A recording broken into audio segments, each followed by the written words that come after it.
Hello, everyone, and welcome again for another empowering video. As usual, I will be talking to Rosemary, introducing her, and then at the end, she'll be giving you an amazing, really good and very kind of like what I would say invigorating breathing exercise that when you're actually feeling a bit low or not feeling yourself 100%, it will help you ground and it will help you stay connected to your truth and your inner person. So before I do that, and before we do that, I'm going to remind you to subscribe and stay tuned, because that way you can get all the videos that I actually do here on this amazing YouTube channel that I've started for you, especially to help you and to empower you. So Rosemary is a very intuitive and amazing lady. And even though she's a Vedic doctor by profession, from the age of 10, she found that she had a gift for palmistry, Vedic astrology, and energy in general.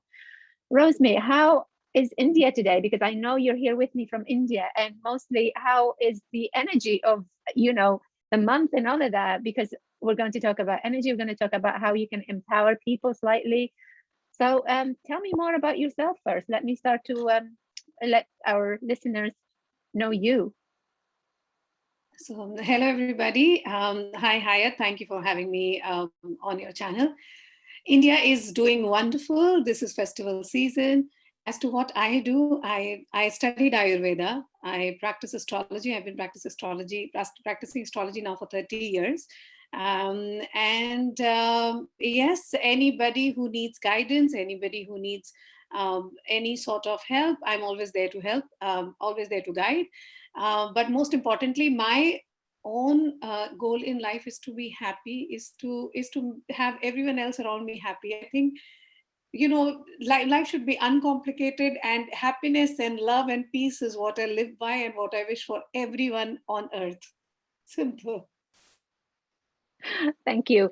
Rosemary, I know that we kind of like talk about crystals together. We talk about energy. We talk, maybe briefly, you can kind of like share with everyone a little bit about their energy system, for example, because we have what you would call differently than us. We have chakras, you have something else. And how are they connected and where they connect from? Really briefly.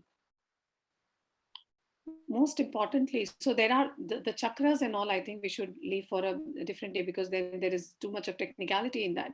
But most importantly, people and their desires, they dwell in the two basic chakras, and these two chakras are all about desire, which is the basal chakra, the sacral chakra. They are all about desires. As long as one is desiring, they will never be happy. You need to overcome that. You need to find out, and you need to move towards higher goals. There is desires, there is goals. More problem is when you're stuck in the basal desires, you just don't think about the goal that you're born for, the higher goals. And those are the ones that take you from this material plane to a spiritual plane, towards happiness, towards even wish fulfillment. A person who's only desirous will never have the necessary the necessary ingredients or the necessary paraphernalia to fulfill their desire, unless they are in tune with the universal energy, the cosmic energy. And that is the entire goal of meditation, or chakra balancing, or astrology. That is what we do. We connect individual energy to cosmic energy to realize our material desires, as well as uplift and take us towards spiritual evolution. Okay, so let me go back a little. You said as long as you're desiring, you're not actually, you should focus on your goals.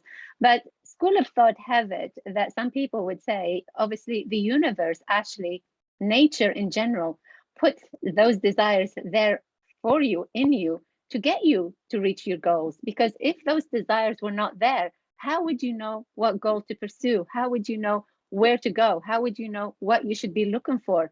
Because we all sit there and we're like, yeah, goal. What is a goal? Or what is, so unless you actually have that desire in you, which nature, you talk that we should be connected to nature. We should. So this is why maybe, kind of like the Vedic and, the Indian astrology and all of that, this is where it differs from the Western, perhaps. No, so I specifically mentioned desires of the two basal chakras.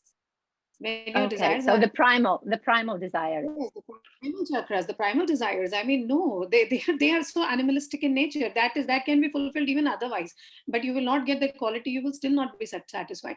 But the desires related to the higher chakras, whether it is your, the solar chakra, which means energy, which means power, motivation, domination. When it goes to the heart chakra, it means healing. It means companionship. It means sympathy, compassion. Or when it goes towards Agya chakra or the crown or the third eye chakra, it means command, it means universal wisdom. These desires are different kind of desires. They are the higher desires. They are the desires that actually uplift a person, that lead a person towards self-realization. I was not talking about this. I was talking about the primal desires.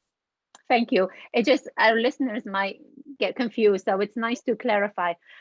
Also, Yes. we promised them this amazing kind of like breathing exercise. So perhaps before we go into the breathing exercise, maybe you can briefly explain what is the use of this exercise? How can it help them if they're feeling low, if they're feeling kind of like they can't be bothered, or they have no motivation, or kind of like feeling into that twirl of procrastination, or So breathing. Can you hear me, Hayat? Yes, I can hear you. Breathing is also called prana. There is prana, which is the life force in the body. And pranayam is a word that I think everybody has heard of, especially those who do yoga. And I think now it's universally recognized and universally understood, this term. Pranayam means the yama. Yama means control, and pran means breath or life force. So how you control your life force, that is the essence of pranayam. That is what breathing exercises do. When you're feeling demotivated, what is wrong? Your pran force is not as vibrant and as active as it should be. It is completely scattered. It is scattered everywhere. It is conditioned by a lot of negative forces, and that is why your motivation is getting hampered.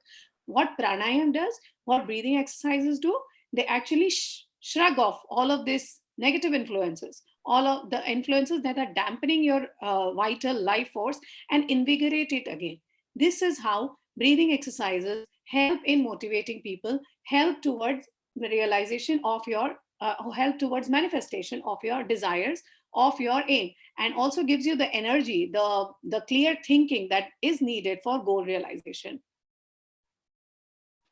Thank you. That was beautifully explained. And yeah, hence in yoga, in anything, or even if you're kind of like not sure to make a decision, it's best to stop, take a deep breath, and refocus. So breathing is very, very important. As you mentioned, it's a life force for us. And we saw that with Corona. Unfortunately, people could not breathe. They did not stay, for long. So if you're ready, we can do the exercise together, perhaps. Yes, we can. But before we get into the other exercise, there's one simple exercise that I think everybody should do, because this is beginners, and this, although it sounds like a beginner's tip, but it is actually the most important thing that even highly experienced practitioners need to do, which is that no matter what I'm doing, I'm talking to you. Of course, this is a two-way communication. I need to focus. But when I'm cooking, or I am on my laptop, or I am, cleaning, or I am, say, even dancing, just time to time, moment to moment, whenever it strikes you, bring the focus back on your breath. That is all one needs to know to stay. That's all one needs to do to stay grounded, to stay motivated, to stay integrated and focused. Just bring the focus back. Like I'm talking to you. Of course, when you are talking and when I am listening to you, I need to also focus on my breath. The more one focuses on the regular breathing several times through the day, the faster they will be able to control their breath and go towards higher goals. That is how it works. So the breathing exercise is a very, very simple exercise. I'm sure most of them already know it. Most importantly, keep your back straight. Why does the back need to be straight? Because there are three nadis that are running through your body, the Ida, Pingala, and Sushumna. If your back is bent, then your nadis do not unite. They do not go upwards. The energy does not go upwards. the energy stays convoluted. So to straighten this energy and to make sure that your energy is circulating freely through the body, it's very, very important that your back is kept straight. So the back has to be straight, and focus. Initially, it's going to be very difficult to close your eyes and focus on anything because the mind is free. As we all know, mind is compared to a monkey. It is free. It has its own will, and very difficult to tame. Hence, it's going to be difficult initially, but once you start practicing, like start with 5 minutes and then 10 minutes and then 15 minutes, things will become much easier. I am just explaining a very, very basic exercise, which is the Kumbhak Rechak and Kumbhak Rechak Pranayam. Very, very simple. Nothing difficult about this. And we are going to count. We are going to focus on the breathing and also count, because counting is going to keep us focused on the exercise. If we don't count, then our attention may get diverted. So very simple. Back straight, preferably sit cross-legged. Again, cross-legged, because sitting cross-legged helps in circulation of energy. That and sit comfortably. If you're not sitting cross-legged, then sit on a chair, but make sure there is a cloth beneath your feet. Your feet should never be on the ground. Otherwise, whatever energy you're generating goes back to the earth. If you need the positive energy to circulate within your body, it is very important to never sit on the floor while meditating or to keep your feet on the bare ground while meditating. There always has to be cloth or some surface in between. And what we do is, so back straight, close your eyes, take one deep breath first, the longer the better. Now exhale, inhale, exhale, inhale, exhale. Now close your right nostril, breathe in through your left nostril, count till 5, count till 4. So 1, 2, 3, 4. What you need to do is you need to close your right nostril, breathe through your left nostril, close both nostrils, hold your breath till the count of 8 or 4, whatever is possible, and then exhale through the right nostril. And then repeat this procedure the other way around. So the next time we breathe, so we do 3 reps on one nostril, and then we do the same thing with the other nose. So we start. So count of 4. Hold your breath. And now exhale through the other nostril. Repeat. Inhale. Hold. Exhale. And now we start from the other nostril. We inhale from the right nostril. Count of 4. Hold. And exhale through left. Repeat. Inhale. Hold. Exhale.